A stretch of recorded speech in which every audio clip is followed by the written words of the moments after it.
Hello, artists! After hearing the story Beautiful Blackbird by Bryan, I decided to create my own beautiful blackbird. And the first thing to do is to learn how to draw a bird and figure out what part of the story I'd like to tell or how I'd like to draw the picture. In this one, I use abstract drawing patterns, colors, and shapes behind the blackbird. In this picture, I show the story of how Blackbird helped make and share some of his black, beautiful patterns and lines on the other birds that he met. And in this one, I just started, but it shows I was drawing a bird and putting it in some beautiful, fabulous black line environment.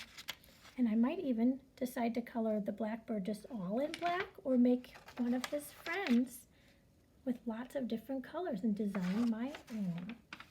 So the first thing we need to do is draw our picture. And the way we start is with a banana, which is like two smiley faces. So you need a piece of paper and you need a pencil or any type of drawing tool. And I'm going to start with a pencil, just in case I make a mistake. I have it in pencil. So I'm going to draw a smile. That's the first part of the body. And then a second one I start from the top. And I make it a little bit bigger. And if I wanted it to be a little bit of a chubbier bird, I might make it a little bit wider. The next thing, step 2, I'm going to add a head, and the circle part of the head overlaps one part of our banana. So I'm going to make a circle, and if you make a mistake with pencil, you can always change it with an eraser. And I can also erase the part that overlaps where the head touches the neck of the bird. The third step, we have the beak, eye, and legs. So I'll start with the beak. Now you could have them have an open beak or a closed beak, which would be just one of the triangles. I'm going to try and make an open beak. So I make like a sideways V, and then it's actually a sideways M. Look at that.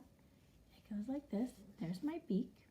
For an eye, I go kind of closer to the side near the beak for one eye. We're only seeing one side of the bird, so we see one eye. I might even make it larger, whatever I'd like. And then the feet. Now the legs are just like two lines that go out and then in. So like a sideways, almost diamond shape, just one half of a diamond. Or a sideways V again, huh? And then his legs could have feet on them. And I always make about 3 or 4 little feet, sometimes 5 if I have room. 1, 2, 3, 4, 5. And there I have the body, eyes, legs, beak. Next we're going to do the number 4, the details. So maybe my bird might have a beautiful feather crown on its head. And another wing you might see if it's flapping its wings up. You might see one wing, sometimes you see both of the wings. This wing's further away, so it's smaller, and further away, it's higher up behind the other beak. And then the tail. Sometimes it's just a tail that's like a sideways, backwards L, or the other way it would be a regular L, or like a rectangle, kind of pointy or triangular shape there. It's up to you. You might make your tail have curlicue lines, wiggles, whatever you'd like. And then if you were making this to be Blackbird, you might color the whole thing in black. If you were making a new type of bird that you wanted to be creative with, maybe this was Rainbow Bird, or maybe it was all warm colors or cool colors or just your favorite colors. And when you finish that, you're going to color it in. And don't forget, maybe you could even add a special set of lines and patterns from what Blackbird would make. So you might have a picture with Blackbird and his friends. You might make a few different birds with patterns. You might make just Blackbird with lots of his beautiful patterns around him.